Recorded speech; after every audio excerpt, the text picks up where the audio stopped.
Hey YouTube, Sokyo here, and if I were to ask you what the tallest mountain on Earth is, 99.9999% of you would almost certainly say Mount Everest, which is fair. I mean, from sea level it is 8,848 meters high, or 29,000 feet. However, there are some problems with this that many people have. An example is how, although Mount Everest from sea level is 8,848 meters, if you start from when the ground actually starts curving upwards around the mountain, it's only around 3,000 meters high. If you do that for every mountain and only treat the mountain as the part when the ground starts curving up, then the tallest mountain is actually Denali, or soon to be renamed Mount McKinley, in Alaska, which is over 6,000 meters high. And if you go to it, then there are some areas which are 20,000 feet below the top of the mountain, so it's a crazy view you can get there.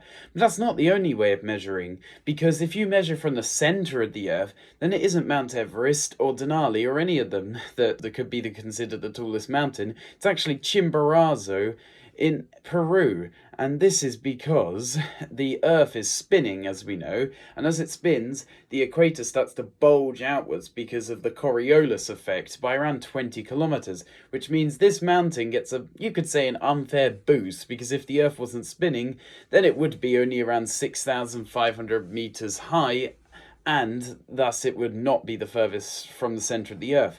But we're living on this planet, so I think it's best to accept that.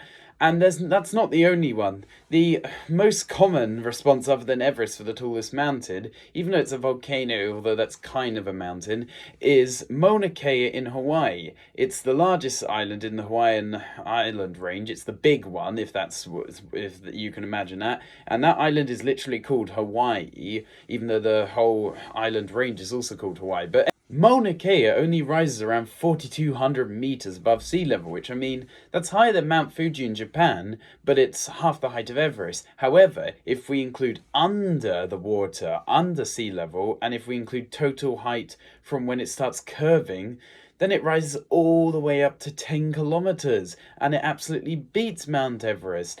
And so basically there are multiple different ways of measuring the tallest mountain on Earth, and neither one of them is necessarily more correct than the other. It's just that we think that the methods that Mount Everest is measured by, which is from sea level, is the most correct one.